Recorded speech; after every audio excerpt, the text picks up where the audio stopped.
ഞാൻ കാശിനാഥൻ്റെ നാട്ടിൽ നിന്ന് വടക്കുനാഥൻ്റെ നാട്ടിലേക്ക്. കാശിനാഥൻ്റെ നാട്ടിൽ എന്താ സംഭവിച്ചുകൊണ്ടിരിക്കുന്നത്? അവിടെ ചരിത്രപ്രധാനമായ ഗ്യാമ്പാവി മസ്ജിദ് പൊളിക്കാനുള്ള നീക്കങ്ങൾ നടത്തുകയാണ്. അപ്പുറത്ത് യു പിയിലേക്ക് ചെന്ന മധുരയിൽ എന്താ സംഭവിച്ചുകൊണ്ടിരിക്കുന്നത്? ചരിത്രപ്രധാനമായ ഈദ്ഗാഹ്, ഷാഫി ഈദ്ഗാഹ്, അവിടെയാണ് ഒരു കൃഷ്ണൻ ജനിച്ചത്. കൃഷ്ണൻ ഓൾറെഡി ക്ഷേത്രമുണ്ട് മധുരയിൽ. ഇതൊക്കെ ചെയ്യുന്ന വിധ്വംസകനായ, അസ്ത്രീകരണം ഉണ്ടാക്കുന്ന, തനി വർഗീയവാദിയായ ഒരു പ്രധാനമന്ത്രിയെ കേരളം പോലെ ഒരു സമൂഹം വികസന നായകനായി അംഗീകരിക്കില്ല. ഇവിടെ കൃഷ്ണദാസ് പറഞ്ഞല്ലോ, അദ്ദേഹത്തിൻ്റെ പരിപ്രേക്ഷ്യം, അദ്ദേഹത്തിനുണ്ടായ ഈ പരിവേഷം ആരുണ്ടാക്കിയതാ? കൃഷ്ണദാസെ. ഏറ്റവും കുൽസിതമായ, ലോകത്തെ ഏറ്റവും കുൽസിതമായ രാഷ്ട്രീയ അജണ്ട നടപ്പാക്കുന്ന, വംശീയതയൊക്കെ തന്നെ ജനങ്ങളുടെ പൊതുബോധമാക്കി മാറ്റുന്ന ഈ ആപ്കോ വേൾഡ് വൈഡ് പോലുള്ള പബ്ലിക് റിലേഷൻസ് കമ്പനിയാണ്. അത് അമേരിക്കൻ കമ്പനിയാണ്. അത് ഇസ്രയേൽ പ്രവർത്തിക്കുന്നുണ്ട്. അത് ലോകത്തെമ്പാടും എന്താണ്, കുറ്റകൃത്യങ്ങളിലൂടെ രാഷ്ട്രീയ അധികാരം പിടിക്കാൻ വംശീയ പാർട്ടികളെ സഹായിക്കുന്നുണ്ട്. ആ ആപ്കോ വേൾഡ് വൈഡ് പോലുള്ള ഇത്തരം പബ്ലിക് റിലേഷൻസ് കമ്പനികളുടെ സഹായത്തോടു കൂടി ബിൽഡപ്പ് ചെയ്തെടുത്ത മോഡിയുടെ ഇമേജ്, ആ ഇമേജ്, ആ മോഡീസ് ഇമേജ് എങ്ങനെയാണ് ഉണ്ടായത് എന്നതിനെ സംബന്ധിച്ച് ഈ രാജ്യത്ത് നിരവധി പഠനങ്ങൾ നടന്നിട്ടുണ്ട്. ഈ അനുഭവങ്ങളുടെയൊക്കെ പശ്ചാത്തലത്തിലാണ് കേരളം പോലെ പ്രബുദ്ധമായ ഒരു രാഷ്ട്രീയ സമൂഹം ബി ജെ പിയെ പ്രതിരോധിക്കുന്നത്.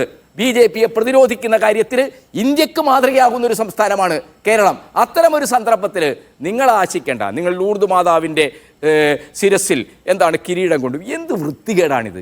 എന്ത് വൃത്തികേടാണ് നിങ്ങൾ ചെയ്യുന്നത്? ഇത് വിശ്വാസത്തിൻ്റെ പ്രശ്നമാണോ? ഇത് അപരമത മതത്തോടുള്ള സ്നേഹത്തോടെ? അങ്ങനെയാണ് അദ്ദേഹം പറയേണ്ടത്.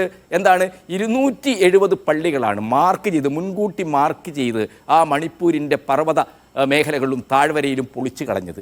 ഗുജറാത്തിൽ 2002 എങ്ങനെയാണോ പ്ലാൻ ചെയ്ത് കലാപം നടത്തിയത്, അതിന് സമാനമായ ആസൂത്രണത്തോടെയാണ് ഈ മണിപ്പൂരിൽ സംഘപരിവാറിൻ്റെ മണിപ്പൂർ സൈന്യമായിട്ടുള്ള ഈ മെയ്തേയ് ലിപൂൺ എന്ന് പറയുന്ന സംഘടന അവിടെ കലാപം ഉണ്ടാക്കിയത്. ആ പൊളിച്ച പള്ളി, അത് പൊളിച്ചതിനോട് ഞങ്ങൾക്ക് യാതൊരു ഉത്തരവാദിത്തമില്ല, മെയ്തേയ് ലിപൂൺ ചെയ്താണ്, ഞങ്ങളതിനെ തള്ളിപ്പറയുന്നു എന്ന് മോഡി പോട്ടെ. ഈ സുരേഷ് ഗോപി ഒരു പ്രസ്താവന ഇറക്കിയതിന് ശേഷമാണ് ലൂർദ് മാതാവിൻ്റെ മുമ്പിൽ പോകുന്നതെങ്കിൽ നമ്മൾ മനസ്സിലാക്കാം. നമ്മളുടെ സമൂഹത്തിൽ വിശ്വാസത്തിൻ്റെ പരമായിട്ട് ക്ഷേത്രങ്ങളിലും പള്ളികളിലൊക്കെ പോകുന്ന ജനങ്ങളുണ്ട്. അവരൊക്കെ മാധ്യമക്കാരെ കൂട്ടിയാണോ പോകാറ്? അവരൊക്കെ അത് വലിയ ആഘോഷമാക്കിയാണോ പോകാറ്? അപ്പോൾ ഈ ആഘോഷത്തിൻ്റെ രാഷ്ട്രീയാർത്ഥം വായിക്കാനുള്ള സാക്ഷരത, അക്ഷരജ്ഞാനം കേരളം പോലൊരു സമൂഹത്തിനുണ്ട് കൃഷ്ണദാസേ. അത് നിങ്ങൾ മനസ്സിലാക്കണം. ഇവിടെ അനിൽ അക്കരയെ പോലൊരു സുഹൃത്ത് എന്ത് വീണ് ഉരുണ്ട് കഴിഞ്ഞാലും നിങ്ങളും ബി ജെ പിയും തമ്മിലല്ല മത്സരം നടക്കാൻ പോകുന്നത്. ഈ ബി ജെ പി പ്രതിദാനം ചെയ്യുന്ന വർഗീയ രാഷ്ട്രീയത്തിനെതിരായിട്ട്, മതരാഷ്ട്രത്തിനെതിരായിട്ട് ചിന്തിക്കുന്ന മതനിരപേക്ഷ ശക്തികളും ബി ജെ പിയും തമ്മിലാണ് മത്സരം നടക്കുന്നത്.